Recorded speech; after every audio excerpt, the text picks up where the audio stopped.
अफरोज, पहले आप बताइएगा ये क्या सूरत हाल हुई। आज तो फैसला आना था, फैसला महफूज था, फिर ये क्या हुआ? अच्छा देखिए शाहजेब, आज जो फैसला था वो महफूज था और उसको जो है वो अनाउंस करना था। 23 मई को जो है ये फैसला महफूज किया गया था। सारे हतमी दलाइल और इसमें रिबटल सब कुछ हो गया था, कंप्लीट हो गया था। हाँ, ये था कि आज के रोज़ जो अदालत है उन्होंने थोड़ी सी एक लीनियंसी रिजवान अब्बासी को ये दी थी, जो वकील थे खावर मानिका के, चूँकि वो लास्ट हेयरिंग पर जो है वो नीदरलैंड्स में मौजूद थे, तो इस हेयरिंग में उन्होंने आना था और इस हेयरिंग में उन्होंने जो वो अपने सरसरी से हतमी दलाइल जो वो देते थे उसकी इजाज़त अदालत ने रिजवान अब्बासी को दी थी और इसी वजह से रिजवान अब्बासी के जो है वो आने का इंतजार था। पहली कॉल पे तो रिजवान अब्बासी जो है वो अदालत पेश नहीं हुए थे, लेकिन जब दूसरी बार कॉल हुई तो पीटीआई के वकला भी उस टाइम मौजूद थे, रहनुमा भी पीटीआई के उस टाइम मौजूद थे, तो रिजवान अब्बासी तब जो है वो अदालत पेश हुए थे और उन्होंने जो ट्रायल हुआ था इद्दत केस का, उसमें कुछ कानूनी निकात को उन्होंने उस पर जो है वो बातचीत करना शुरू की। लेकिन एक ऑल ऑफ सडन एक जो सरप्राइज एंट्री थी वो खावर मानिका की थी और तकरीबन कोई 5 मिनट के दलाइल रिजवान अब्बासी ने दिए होंगे और उसके बाद जो है वो खावर मानिका जो है वो रोस्ट्रम पर आ गए। और उम्मीद जो है ये चीज़ किसी ने भी नहीं की थी, क्योंकि आज जो फैसला सुनाना था उसमें ज़रूरी नहीं था कि खावर मानिका जो कमरा अदालत में मौजूद हो, लेकिन खावर मानिका ने जो है वो रोस्ट्रम पर आए और उन्होंने सेशन जज शाहरुख अंजुमन से जो है वो इजाज़त मांगी कि मैं 10 मिनट जो है वो कुछ बात करना चाहता हूँ। पहले तो थोड़ा सा रेजिस्ट किया सेशन जज ने, उन्होंने कहा कि आपके जब वकील रिजवान अब्बासी यहाँ मौजूद है तो आप उनको कहें, वो आपको जो है जो आपकी बात होगी वो अदालत को जो बताएंगे। लेकिन खावर मानिका के बार बार इसरार पर फिर सेशन जज ने इजाज़त दे दी और खावर मानिका जो है वो पहली ही जो उन्होंने शुरुआत की वो अपनी शादी से शुरुआत की 1989 और फिर उनकी इज़्दवाज ज़िंदगी और फिर किस तरह से बानी पीटीआई ने उसमें जो वो एंट्रेंस की और उसके बाद जब जिक्र आया था शादी टूटने का तो खावर मानिका जो है वो आबदीदा हो गए थे और आखिरी जुमले तक खावर मानिका जो है वो आबदीदा रहे थे। दौराने समात उन्होंने जो दलाइल दिए थे, उन्होंने बानी पीटीआई को जो बददुआएं भी दी थी, फाउल लैंग्वेज भी जो वो यूज़ की गई थी, उन पर इल्ज़ामात भी लगाए थे, उन पे जो स्कैंडल्स थे उनके ख़वातीन उनको भी थोड़ा सा जो उन्होंने छेड़ा था। फिर अपनी जो दास्तान थी अपनी फैमिली की कि किस तरह से सोशल मीडिया पे उनकी बेटी का एक झूठा डाइवोर्स पेपर जो है वो फैलाया गया है और उनके खिलाफ जो वो प्रोपेगेंडा किया जा रहा है। इवन के बुशरा बीबी पर भी उन्होंने कहा कि बुशरा बीबी ने साफ कहा कि मेरा बच्चों से जो है वो अपने कोई ताल्लुक नहीं और बच्चों का बहुत ज़्यादा ट्रॉमा जो है बच्चों पर इस बात का पड़ा है। तो ये सब बातें जो उन्होंने बताई, लेकिन इसी दौरान जो कमरा अदालत खचाखच जो वो भरा हुआ था, क्योंकि पीटीआई की ख़वातीन वर्कर्स भी थी उस टाइम, जो रहनुमा थे पीटीआई के, जिसमें बैरिस्टर गौहर, उमर अयूब, शिबली फराज, नईम पंजोथा, ये तमाम जो कमरा अदालत में मौजूद थे। खावर मानिका और जो वकला थे पीटीआई के, उनके दरमियान जो तल्ख कलामी भी काफ़ी हुई, लेकिन सेशन जज इस दौरान बिल्कुल खामोश रहे थे। उन्होंने बात करने की परमिशन भी दी। खावर मानिका ने मुकम्मल तौर पे अपनी जो है वो जो भड़ास थी उनकी उन्होंने अंदर से निकाली, आबदीदा भी थे, रो भी रहे थे। जब वो बात करते थे बानी पीटीआई बुशरा बीबी की, तो कमरा अदालत में जो ख़वातीन कारकुनान थी उनकी तरफ से शेम के भी आवाज़ें आती थी और ये मुझे जाहिर सी बात है, कोर्ट प्रोसीडिंग हम लोग करते हैं उसका एक डेकोरम होता है, कोई रिस्पेक्ट एक होती है। आज जो कोर्ट प्रोसीडिंग थी सेशन जज की अदालत में, वो एक जलसा गाज से जो वो कम नहीं नज़र आ रही थी, क्योंकि हर दलाइल पे कुछ ना कुछ उसका रिस्पॉन्स, रिएक्शन सब कुछ आ रहा था। और जब ये बात जो वो ख़त्म हुई तो खावर मानिका निकलने की उन्होंने कोशिश की और उनके जो वकील थे वो आसपास ही उनको कॉर्डन ऑफ करके निकालने की कोशिश वो कर रहे थे। उसी दौरान कमरा अदालत में बोतलें भी खावर मानिका की तरफ जो वो फेंकी गई, लेकिन खावर मानिका उसमें बच गए। लेकिन जैसे ही वो बाहर निकले, तकरीबन 10 से 20 मीटर वो उन्होंने वॉक की होगी, तो एक वकील पीटीआई के जो अमूमन हमें नज़र आते हैं फाइलें उठाकर, वो हर सीनियर वकील के साथ होते हैं, उन्होंने जो वो बाकायदा तौर पर हमला किया खावर मानिका पर और 2-3 जो वो थप्पड़ रसीद जो वो खावर मानिका के चेहरे पे और छाती पे जो उन्होंने की, जिसकी वजह से खावर मानिका जो है वो गिर भी गए। लेकिन इस बात पे मुझे एक बहुत अजीब सी एक आती है कि जो पीटीआई रहनुमा है उनकी जानिब से या पीटीआई वकला हैं उनकी जानिब से इस पर कोई मजम्मत नहीं की गई, बल्कि सोशल मीडिया पे इस पर उन जो वकील हैं उनको जो है खराज तहसीन इस तरह से एक तरह से ट्रिब्यूट दिया जा रहा है कि उन्होंने बहुत बड़ा जो है वो तीर मारा है। तो ये सूरत हाल आज कमरा अदालत में वायलेंस की तो कोई जस्टिफिकेशन नहीं है, ना ही कोई जस्टिफाई किया जा सकता है, मगर ये जो इल्ज़ाम है तहरीक इंसाफ का कि उन्होंने ज़ाती हमले किए इमरान खान साहब पर या बुशरा बीबी पर और बहुत गलीज़ ज़बान इस्तेमाल की, ये किस हद तक दुरुस्त है? देखिए ये बात तो दुरुस्त है कि खबर मानिका ने जो है वो गलीज़ ज़बान इस्तेमाल की थी, उन्होंने इवन के एब्यूजिव लैंग्वेज भी इस्तेमाल की थी, उन्होंने बानी पीटीआई को रेफ़र करके जो वो काफ़ी गलत किस्म के इल्ज़ामात लगाए थे और वो उनको ख़वातीन से जोड़ा था और ख़वातीन ने उस टाइम जो है वो प्रोटेस्ट भी किया था। लेकिन जो जज साहब हैं उनकी जानिब से खबर मानिका को जो है वो रोका नहीं गया, सिर्फ शुरू में कहा गया था कि आप अपने वकील के थ्रू बात कर ले, लेकिन उसके बाद फिर विद द फ्लो खबर मानिका ने जो अपनी सारी जो भड़ास थी वो निकाली थी। और उस दौरान सेशन जज ने डिस्पाइट नोइंग कि बहुत ज़्यादा प्रोटेस्ट हो रहा है अदालत में, जो है वो उनके खिलाफ नारेबाजी भी जो की जा रही है, लेकिन सेशन जज ने उस पर जो है वो कोई भी बात नहीं की। हाँ ये था कि जब अदम एतमाद की बात आई थी, खबर मानिका ने जब बोला कि मैं आप पे दोबारा अदम एतमाद करता हूँ, आप इस केस को ट्रांसफ़र कर दें, तो उन्होंने फिर आखिरी जुमला जो उनका रिमार्क्स है जब वो अपनी चेंबर में जाने लगे थे, तो उन्होंने कहा था कि अब ये फैसला अगर आया तो ये मुतनाज़ होगा, और ये कहकर वो अपनी कुर्सी से उठकर जो वो चेंबर चले गए थे। उसके बाद फिर रजिस्ट्रार इस्लामाबाद हाई कोर्ट को उन्होंने ख़त लिख दिया था कि उन्होंने अपनी तरफ से जो है वो एक रिक्वेस्ट डाली है कि आप ये केस जो है वो ट्रांसफ़र कर दें। और मैं मोहम्मद को ये बात जी मुकम्मल कीजिएगा, फिर मैं उस्मान बता दूं। हाँ जी जी आपको खबर मैं ज़रूर ये देना चाहता हूँ कि ये केस जो है हमारे ज़राए ने बताया कि ये केस जो है वो सेशन जज शाहरुख अंजुमन की जानिब की तरफ से जो है ये अब ट्रांसफ़र हो जाएगा और एक वेस्ट में एक जज होंगे, वो अब इस केस की समाअत करेंगे। और केस ऑलमोस्ट जो है दलाइल इसमें जो खबर मानिका की साइड से यानी कि रिजवान अब्बासी इसमें दोबारा से जो दलाइल देंगे। ये हमारे साथ गिल साहब मौजूद हैं, मोहम्मद उस्मान रियाज गिल साहब, जो कि वकील बुशरा बीबी हैं। ज़ाहिर आपके लिए बड़ा अहम दिन था गिल साहब, आपके क्लाइंट के लिए भी, कि फ़ैसला आ जाना था, मगर जो कुछ हुआ उसके बाद जज साहब ने ही, हालांकि पहले भी जज साहब पर एतराज़ हुआ था, पहले वो नहीं पीछे हटे, आज पीछे हट गए, अब अरफा फिरोज़ बता रहे हैं कि तो किसी और जज के पास मामला जा रहा है, फिर दलाइल होंगे, क्या आपकी हिकमत अमली होगी? सर देखिए, इसमें बहसियत एक वकील और एक कानून के तालिब इल्म तो हम हमेशा अपना सर तस्लीम कम करते हैं अदालत का जो भी फैसला होगा। चूंकि ये आज केस फाइनल जजमेंट की अनाउंसमेंट के लिए फिक्स था, लेकिन उसमें जैसे अरफा साहब ने बताया कि एक थोड़ी सी लीनियंसी या आप कह रहे right of fair trial article 10A जिसको प्रोटेक्ट करता है, वो आज दिया गया रिजवान अब्बासी साहब को, इस्तगासा के जो वकील थे खबर मानिका के, कि अगर वो अपने दलाइल मुकम्मल करना चाहते हैं, अदालत से कुछ और कहना चाहते हैं, गो कि वो अपने 95% दलाइल मुकम्मल कर चुके हैं, तो ये एक इंप्रेशन आए कि उनको राइट ऑफ ऑडियंस नहीं दिया गया। तो इस वजह से कोर्ट ने जो पिछला 23 तारीख का ऑर्डर था उसमें कैटेगोरिकली मेंशन किया कि प्रोसिक्यूशन के और एपेलेंट साइड के दोनों के जो है आर्ग्यूमेंट्स वो कंक्लूड हो चुके हैं, लेकिन अगर रिजवान अब्बासी साहब जो कि खबर मानिका के वकील हैं इसमें कुछ ऐड करना चाहते हैं तो वो 29 तारीख को 9 बजे आके या तो तहरीरी दलाइल अपने जो है वो अदालत में दाखिल कर दें या जो है वो आके अदालत से अपने एड्रेस कर लें। लेकिन 9 बजे रिजवान अब्बासी साहब नहीं आए, 10:30 बजे के करीब वो आए खबर मानिका साथ थे, और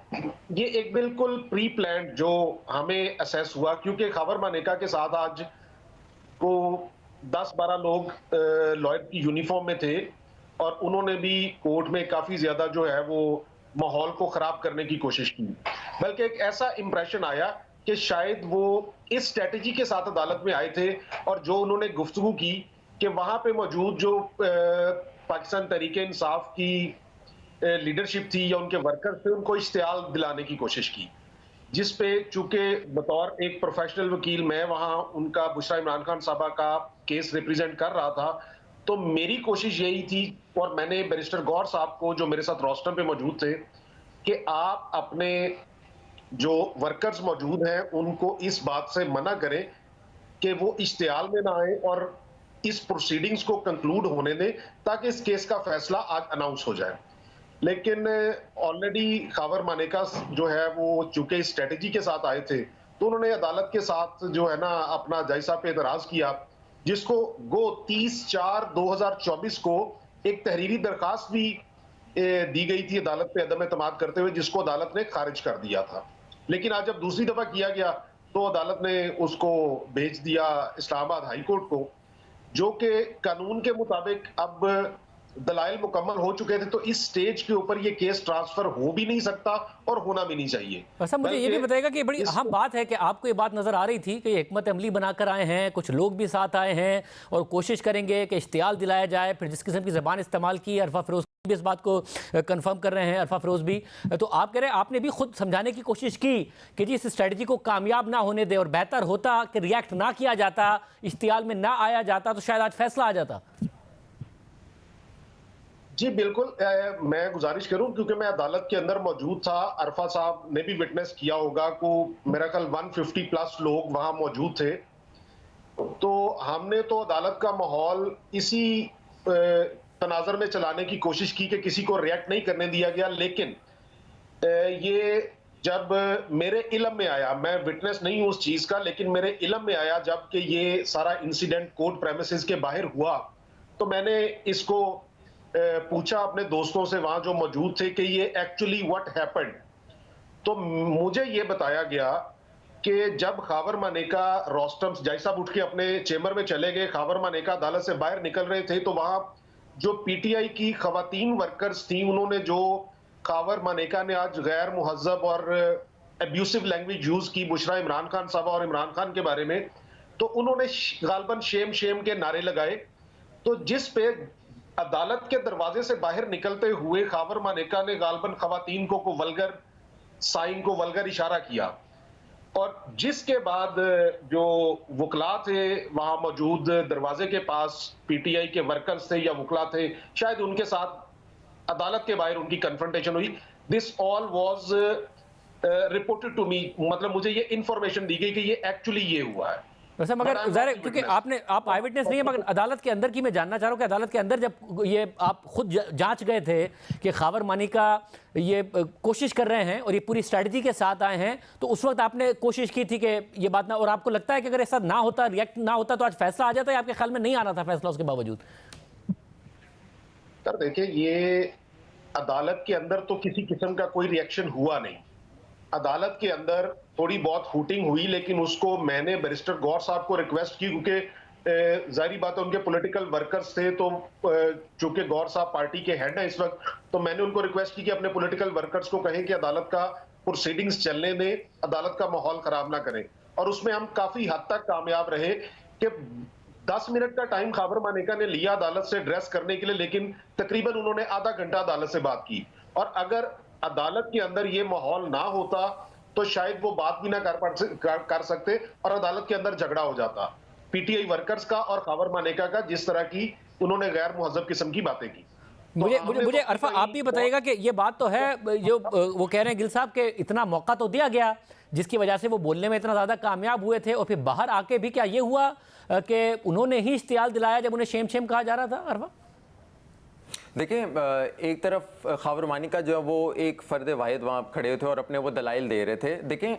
जब सेशन जज ने उनको इजाज़त दी हुई थी तो वो तभी बोल रहे थे, अगर सेशन जज उनको इजाज़त ना देते तो वो ना बोलते। अच्छा, ये मैं आपको एक बात बताऊँ कि मैंने, चूँकि मैं लोअर कोर्ट सेशन कोर्ट्स में कवर करता हूँ, मैंने तोशा खाना जो जज हुमायूं दिलावर ने जिसमें 3 साल की पूरी एक सज़ा दी थी, वो मैंने फ्रॉम डे 1 जो है वो कवर किया था। एक चीज़ बहुत कॉमन है जो मुझे आज भी दिखाई दी पीटीआई के कारकुनान में और कुछ वकला में, देखें, एक ये नारेबाजी कोर्ट में होना, एक जलसा गाह की जो है वो सिचुएशन, एक एपिसोड जो है वो क्रिएट करना, ये तब भी होती थी और ये आज भी मुझे जो है दिखाई दी थी। तब जो वो होते थे ख्वाजा हारिस साहब इनके वकील, और वो रोकते भी थे, और यही काम आज जो है उस्मान गिल ने भी किया। इन्होंने भी जो है वो अपने जो वकला थे, जो इनके साथ या कारकुनान थे, खवातीन, उनको भी जो है वो रोका। तो ये चीज़ मुझे जो बहुत कॉमन नज़र आई। और बाहर जो निकलते हुए जो खावर मानेका की बात हो रही है कि उन्होंने कोई इशारेबाजी की है, नहीं, ऐसी तो देखें कोई बात नहीं हुई। मैंने कैटेगोरिकली जो वो वकील हैं उनसे मैंने खुद पूछा है, बरकी उनका नाम है, कि आपने क्यों जो है वो खावर मानेका पे जो है वो हाथ उठाया, तो उन्होंने मुझे कहा कि जी ये बानी पीटीआई के अगेंस्ट जो है वो बुरी ज़बान इस्तेमाल कर रहे थे, उनको गालियाँ दे रहे थे, तो इस वजह से मुझे गुस्सा आया और मैंने उन पर जो है वो हाथ उठा दिया। अब मुझे ये नहीं पता कि क्या ये पीटीआई की जो क़यादत थी, क्या उसकी तरफ से कोई उनको इशारा दिया गया था या कोई रहनुमा थे उनकी तरफ से इशारा किया गया था, लेकिन उन्होंने इस बात को एक्सेप्ट नहीं किया। उन्होंने ये जरूर कहा कि मुझे गुस्सा आया था और इसी वजह से मैंने जो है उन पे हाथ उठाया। और गिल साहब, ज़ाहिर है बतौर वकील आपका जो पर्पस है वो अपने क्लाइंट के लिए रिलीफ लेना है, और आप इस तवक्को के साथ गए थे कि आज रिलीफ मिले। अब ये मामला दूसरे जज की तरफ अगर चला जाता है, स्ट्रैटेजी क्या होगी? आप इसको अपील करेंगे, अदालत जाए, क्या करेंगे? देखिए शाहजेब साहब, हमारी तो ये कोशिश है कि जितने केसेस हैं, साइफर केस आप देख लें 3 माह से चल रहा है और प्रोसिक्यूशन उसको ड्रैग करती जा रही है कि उस केस का फैसला ना हो सके। इसी तरह इस इद्दत केस की अपील आप देख लें, अगर आपकी टीम इसको कवर कर रही है तो पिछले फरवरी में ये अपील फाइल हुई थी, गालबन 26 या 28 फरवरी को, और उस वक्त से लेके आज तक कंक्लूड नहीं हो सकी। 3 दिन के अंदर सलमान अकरम राजा साहब, जो इमरान खान साहब के वकील हैं इस इद्दत केस में, और मैं बुशरा इमरान खान साहब को रिप्रेजेंट कर रहा हूं, 3 दिन के अंदर हमने अपने आर्गुमेंट्स कंक्लूड कर दिए थे। लेकिन प्रोसिक्यूशन जो खावर मानेका के वकील हैं वो 3 माह के अंदर इसको कंक्लूड नहीं होने दे रहे। ठीक है, तो हमारी कोशिश तो आज भी यही थी कि ये इसको किसी तरह कंक्लूड हो जाए, और आपके नुमाइंदा जो अदालत में मौजूद थे वो आपको कंफर्म करेंगे कि खावर मानेका के अदम एतमाद करने के बावजूद मैंने खुद जाती तौर पे अदालत को ये 3 से 4 मरतबा रिक्वेस्ट की कि हमें अदालत पे मुकम्मल एतमाद है, और अदालत जो भी फैसला करे हमारे खिलाफ करे या हमारे हक में करे, हम उसको कबूल करने के लिए तैयार हैं। लेकिन आज इस केस का चूंकि फैसले के लिए ये केस आज मुकर्रर है, तो इसका फैसला सुना दिया जाए। हमने तो अदालत पे अपने अरफा, ये बात तो गिल साहब दुरुस्त कह रहे हैं, क्योंकि हमने भी तफसील से इस मामले को कवर किया है कि बार बार जो खावर मानिका साहब और उनके वकील हैं उनकी तरफ से डिले की कोशिश की गई है, वरना जो गिल साहब हैं, सलमान खान राजा साहब हैं, वो तो चाह रहे थे कि जल्द से जल्द फैसला हो जाए। देखिए, बात तो बिल्कुल ठीक है। उस्मान गिल साहब ने आज जो है वो बिल्कुल ऑफर की थी, जज साहब को कहा था कि जो भी फैसला होगा हम खुले दिल से जो कबूल करेंगे, और इन्होंने काफ़ी जो फ्रंट लाइन पे, क्योंकि देखिए वकील जब हम बात करते हैं तो हम लोग जो है वो सीनियर काउंसिल की बात कर रहे होते हैं। उस्मान गिल साहब ने जो वो नज़्म ज़ब्त के साथ जो भी खावर मानिका के दलाइल थे वो सुने थे, कोई उनको जो है कन्फ्रंट नहीं किया था। लेकिन एक बात है, वही बात है कि जो तोशा खाना केस में भी हुआ था और इस इद्दत केस में भी आज में देखने को मिला कि जो मावन वकील होते हैं, जो एसोसिएट्स होते हैं और जो कारकुनान होते हैं, उनकी जानिब से बार बार सियासी बयानात और इस तरह की एग्रेशन किस्म का जो दिखाया जाता है। और ये बात जो सीनियर काउंसिल है, मैं बल्कि सवाल भी करना चाहूँगा कि उस्मान गिल डेफिनेटली इस बात को कंडेम करेंगे कि वायलेंस अगर आप किसी भी XYZ पर कर रहे हैं, अगर आपको उसके दलाइल नहीं पसंद आ रहे तो ठीक है, लेकिन वायलेंस तो मेरे ख्याल से हद उसकी कोई जो है वो नहीं है उसका तरीका। और ना ही देखें एक डिकोरम होता है कोई भी कमरा अदालत का, उसको भी आज जो है वो वायलेट किया गया था PTI के। गिल साहब आपका फाइनल कमेंट जी। सर देखिए, मैं बिल्कुल इस चीज पे आपके साथ इत्तेफाक करता हूं कि वायलेंस नहीं होना चाहिए, लेकिन इसको बिल्कुल फेवर नहीं करना चाहिए। बहसीयत एक प्रोफेशनल लॉयर मैं अपनी पेशावराना सर्विसेज दे रहा हूं। मैं ना पाकिस्तान तहरीक इंसाफ का मेंबर हूं, ना इंसाफ लॉयर्स फोरम का मेंबर हूं। मेरी कोई सियासी वाबस्तगी नहीं है, और यही वजह थी कि मैंने बीइंग अ प्रोफेशनल लॉयर आज कोर्ट में प्रोसीडिंग्स कंडक्ट की। और उसके लिए जो एक चीज हमें यहां ज़हन में रखनी पड़ेगी, ये कॉमन सेंस की बात है कि जो पॉलिटिकल केसेस हैं, पॉलिटिकल फॉलोअर्स जब इस तरह कोर्ट्स में आते हैं, आप किसी भी इस केस को छोड़ दें, किसी भी कोर्ट देखें, किसी भी पॉलिटिकल केस में, तो जो पॉलिटिकल फॉलोअर्स होते हैं उनको ऑर्गेनाइज करना, उनकी पॉलिटिकल जो लीडरशिप होती है उनका काम होता है। तो आज बैरिस्टर गौर साहब वहां मेरे साथ रोस्टम पे मौजूद थे, इसीलिए मैंने उनको रिक्वेस्ट की थी, और हम काफी हद तक कामयाब भी रहे। लेकिन उसके बाद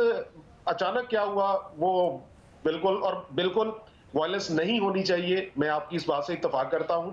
शायद यही वजह थी, बल्कि यकीनन यही वजह थी कि हमने अदालत को आज कहा कि आप अपना इसका फैसला सुनाएं, जो भी फैसला होगा हम उसको खुले दिल से तस्लीम करेंगे।